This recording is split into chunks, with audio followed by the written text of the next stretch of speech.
कमरुजम्मा साहब के इस श्रद्धांजलि संकल्प सभा में उपस्थित सज्जनों, पार्टी साथियों, मैं सबसे पहले अपनी ओर से और बिहार पार्टी की ओर से कमरुजम्मा को श्रद्धांजलि अर्पित करता हूँ, उनके सम्मान में पुष्पांजलि अर्पित करता हूँ।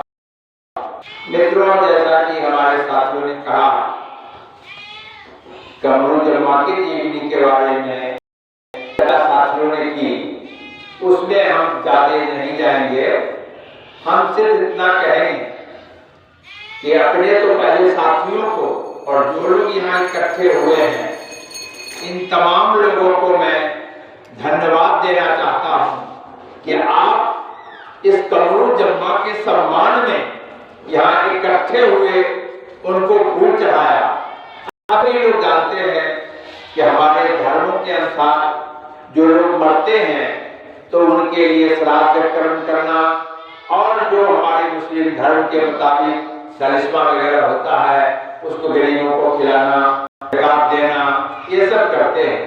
हम कम्युनिस्ट लोग इसको याद करते हैं, उनके कामों को याद करते हैं, उनको गुणों को याद करते हैं, समाज के लिए उन्होंने जो किया उसको स्मरण करते हैं और उसको श्रद्धा अर्पित करते हैं और दूसरे लोगों को प्रेरित करते हैं कि जो उनके शुभचिंतक हैं, जो उनके मित्र हैं, वह अगर जो समाज के लिए किया उस अधूरे कामों को आगे बढ़ाइए और उनको, उनके कामों को के प्रति अपना श्रद्धा अर्पित करते हैं, सम्मान करते हैं, तो उनको सम्मान देने के लिए, उस साथी के किए काम को सम्मान याद करने के लिए और उनको सम्मान देने के लिए यह कार्यक्रम आयोजित किया जाता है।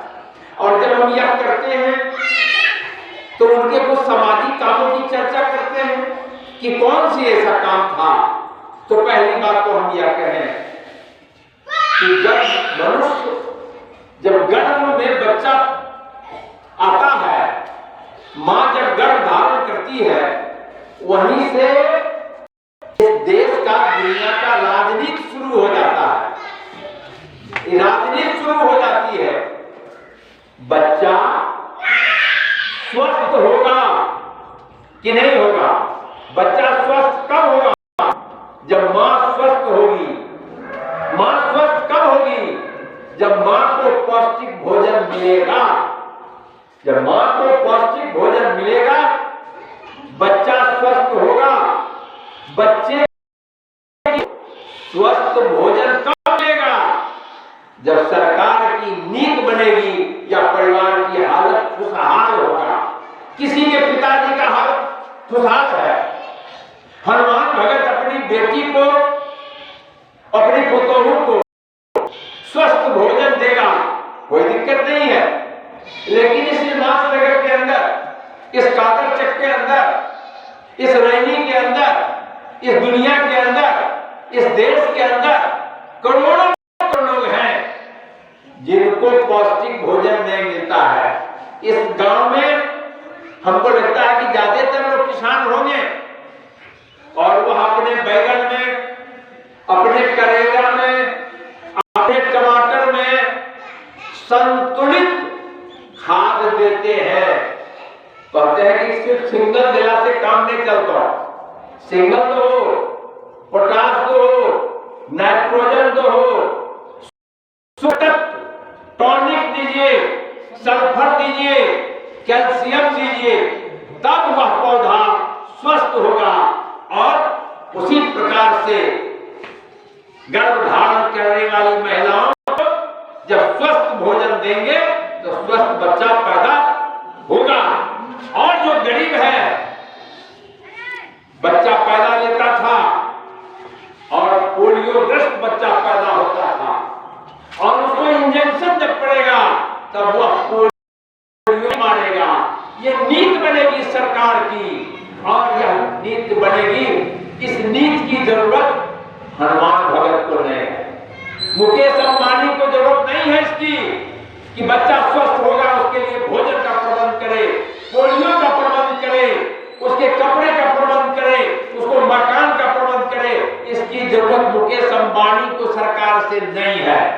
इस सरकार से जरूरत किसको है?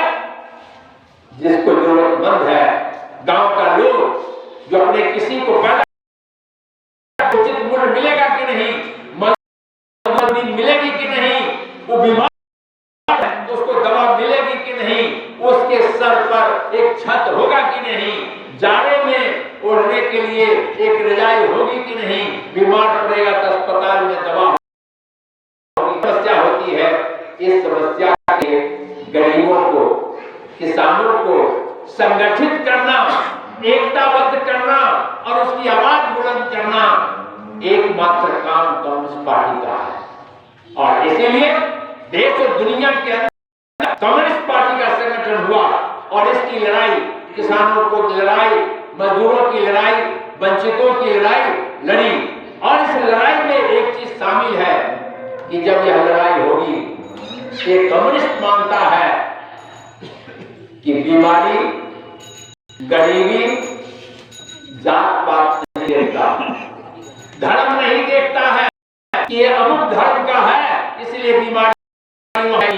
कोरोना जब आया तो चाहे वो मुसलमान हो, चाहे वो हिंदू हो, चाहे ब्राह्मण हो, चाहे पिछड़ा हो, सबके लिए है। और जब इसका इलाज हम खोजेंगे तो हिंदू मुसलमानों की एकता, ऊंची जात और नीची जात की एकता के आधार पर ही हो सकता है। और जो लोग इसके विरोध में हैं, धर्म के आधार पर लोगों को बांटने का काम करते हैं, जातियों में बांटने का काम करते हैं। हम कम्युनिस्ट कहते हैं कि आपको अगर शादी करनी है जात में, शौक से करिए, भोज कर खिलाना है जात को, खूब खुशी से करिए, लेकिन बीमारी के इलाज के लिए जब लड़ाई लड़ने के लिए चलिए कि हिंदू और मुसलमान एक होकर के चलिए, बैकवर्ड और फॉरवर्ड एक होकर के लड़ाई लड़िए। और ये दूसरे लोग, जो लोग इस लड़ाई को कमजोर करना चाहते हैं, वह धर्म के आधार पर समाज को तोड़ना चाहते हैं ताकि गरीबों की एकता न बन सके, किसानों की एकता न बन सके। और इसके लिए जब कम्युनिस्ट पार्टी का संगठन यहां भी हुआ तो 60 के दशक में हमारे कपूर जमा आए। जैसे रामदेव जी ने कहा, एक सुलझा हुआ व्यक्ति, विचार के प्रति प्रतिबद्ध व्यक्ति, एकदम स्पष्ट समझ, ठीक कहा इन्होंने, हिम्मत, संघर्षशील। 3 वर्ष कहा, लगभग 10 वर्षों से वह एक्टिव नहीं थे, 10 वर्षों से एक्टिव नहीं थे। लेकिन उसके पहले जितने भी संघर्ष हुए, इल्मास नगर में जानदार संघर्ष हुआ, इन्होंने भूमि संघर्ष की चर्चा की। भूमि संघर्ष इल्मास नगर में सिर्फ नहीं हुआ, भूमि संघर्ष कम्युनिस्ट पार्टी ने पूरे देश के अंदर चलाया। और वो भूमि संघर्ष क्या था? किसी की जमीन छीनने का नहीं था। ये भ्रम होता है, ये भ्रम नहीं रहनी चाहिए। सरकार ने कानून बनाया कि जिम्मेदारी प्रथा समाप्त, जिम्मेदार की जिम्मेदारी प्रथा समाप्त करने का कानून बनाया। कम्युनिस्ट पार्टी भी लड़ती थी कि धन की एक सीमा होनी चाहिए, जमीन की एक सीमा होनी चाहिए कि कितनी जमीन एक व्यक्ति रखेगा। जब ज्यादा जमीन है, हजारों हजार एकड़ जमीन है, एक व्यक्ति के पास, सुरमा देवही सिंधिया के थे जिनके पास में हजारों एकड़ जमीन थी, उनकी पुतहू हाईकोर्ट में जज साहिबा भी थी, हजारों एकड़ उनके पास में जमीन थी।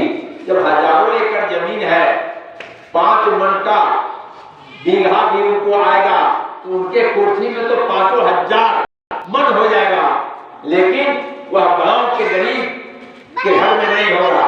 और इसीलिए हदबंदी की जाए, और इसीलिए सरकार ने कानून बनाया कि एक परिवार को 30 एकड़ से फाजिल जमीन नहीं होगा। सीमा तय कर दिया।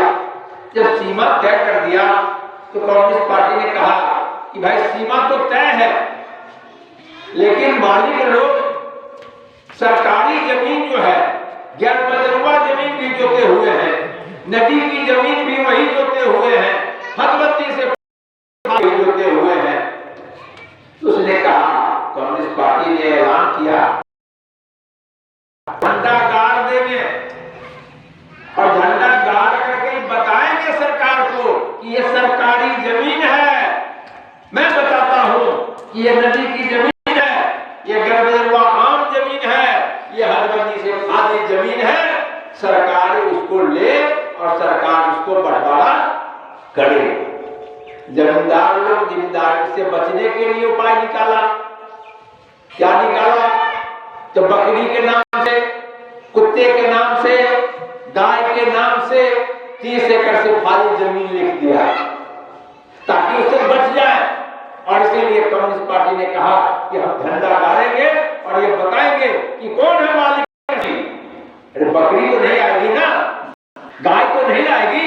जब हम जमीन पर चढ़ेंगे तब कागज में वहां वह गाय के और कुत्ते के नाम देते हैं। जमीन पर जब चढ़ेंगे तो आप बताइए कि आपकी जमीन है, किसकी जमीन है, ताकि चोरी जो आप करते हैं।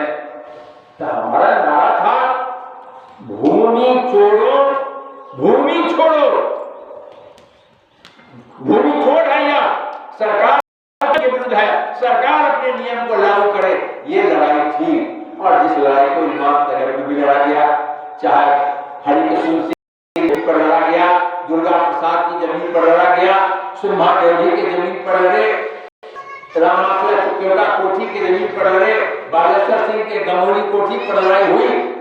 समस्तीपुर जिले के अंदर और जिले के बाहर पूरे देश के अंदर जो बड़े जमींदार थे उन किसानों के लिए अब जरा गौर कर लिए। हरिकृष्ण सिंह एक व्यक्ति थे जिनके पास धन जमा होता था और जो जमीन पास थी तो गांव का दबदबा, उनका सिपाही भी बहु व्यक्तियों की इज्जत और आबरू लूटती थी। और इसीलिए कम्युनिस्ट पार्टी ने कहा, गांधी जी को कहते थे को एक साथ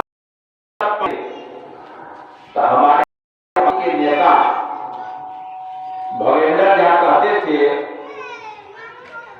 बाबा बकरी और बाघ एक साथ पानी पिए यही हम भी, लेकिन बाघ को अगर नाखून रहेगा, दांत रहेगा तो कभी बकरी को चमाटा मारेगी, खा जाएगी। इसलिए बाघ को, बकरी को पानी पिलाइए, लेकिन बाघ को जरा दांत तोड़ दीजिए और नाखून कटवा दीजिए, तब पानी दे दीजिए जो हमला नहीं करे।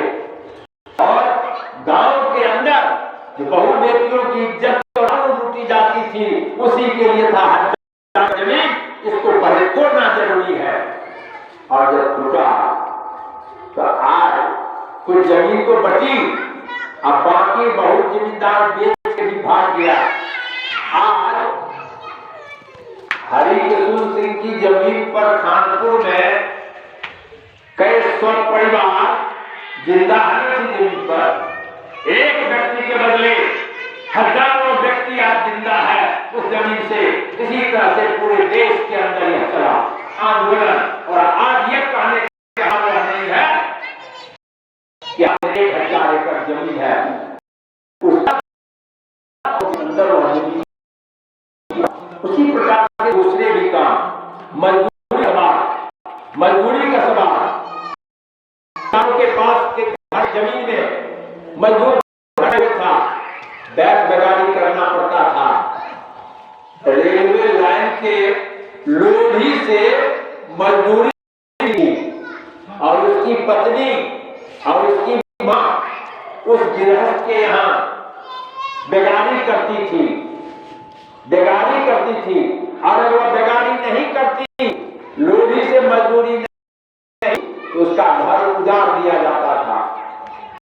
तो नारा लगा है, जिस जमीन पर घर है मेरा, उसका मुझे सबूत दो।